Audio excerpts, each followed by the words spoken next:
So, what does it really take to master the art of teaching children to read? We're going to find out today as we dive into the final make or break week of a year-long journey. This isn't just about finishing a course, it's about a complete transformation into a reading expert. I mean, just think about that for a second. 52 weeks. That really puts the scale of this journey into perspective, doesn't it? It's a huge, challenging arc, starting with the most basic sounds and ending up at a level of professional readiness that can literally change a child's entire life.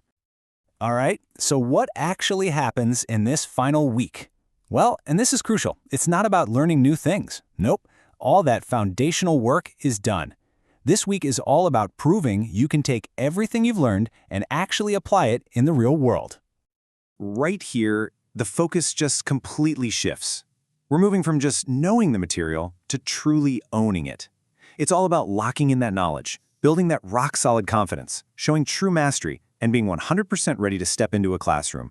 This is that final leap from student to professional. But before we look at that final test, let's just take a quick step back. Because to really get why this final week is so important, you have to appreciate the incredible amount of ground that's been covered over the last 51 weeks. You know, the climb was so systematic and deliberate. It all started with the absolute basics, the alphabetic principle.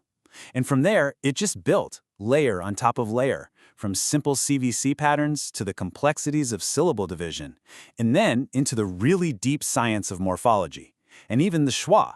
You know, that tricky little unstressed vowel sound you hear in words like banana or about. And this right here, this is the core philosophy of the whole thing. The goal was never, ever to just create teachers who could parrot back a bunch of rules. It was about developing educators who could think critically about how language actually works, who understand the logic behind it, and who can then use that thinking to help every single student succeed. So how in the world do you test that kind of deep thinking? What does mastery actually look like when the rubber meets the road? Well, it's probably not what you'd expect. And this is a huge distinction. Mastery is not about speed. Look, anyone can memorize flashcards and be fast. True mastery, that's about control. It's having the skill to apply the exact right rule at the exact right time, to figure out why a student is getting stuck, and to change up your teaching on the fly. That is a much, much higher level skill. So how is this idea of control measured? The final assessment is built around these three key pillars. 40% is theory. Yep, you got to know the rules. But look at that other 60%. It's purely practical, how well you can actually pronounce complex words, and, most importantly, how you handle yourself in a simulated lesson. This classroom simulation is the ultimate test. It's designed to see if a teacher can take all that knowledge that's in their head and actually turn it into effective, real-time teaching, with a concept that can be pretty tricky. The task is to teach the hard and soft C rule.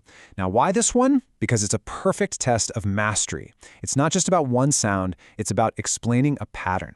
You have to take this abstract rule, why the C in cat sounds so different from the C in city, and make it totally visible and logical for a young learner. The evaluators are looking for a really clear, logical flow. Can you present it clearly on the board? Can you model the sounds yourself? Can you guide the students through practice? And, this is the big one, can you spot and correct their mistakes effectively? This is the moment where training really becomes teaching. And speaking of mistakes, a master teacher isn't just a presenter. They're more like a diagnostician.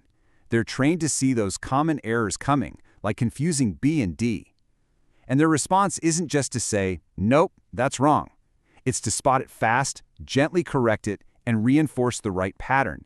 That builds a student's confidence instead of making them scared to even try. Oh, I just love this quote. It perfectly captures that next-level intuition. It's about knowing the common pitfalls so well that you can almost feel a mistake coming before it happens, and you can gently steer the student back on track. Now that is the mark of an expert. You see, passing this assessment isn't the finish line. It's really the starting gun. It's the beginning of a professional career where these skills are going to have a deep, lasting impact on so many young learners. But this program is about more than just technical skills. It's about shaping a mindset. Great teachers, they watch carefully. They're always curious about what's going on in their students' heads. They have this amazing knack for making abstract ideas feel real. And just as importantly, they know how to celebrate those tiny little wins along the way. At the end of the day, This year of intense training leads to a highly valuable, highly marketable skill. This isn't just a piece of paper. It's a key that unlocks a whole range of professional opportunities to go out and make a real difference. And just look at the possibilities this opens up. You can teach in schools, you could open your own learning center, you could build reading clubs or specialize in helping kids who are struggling, you could create online content, or even train parents.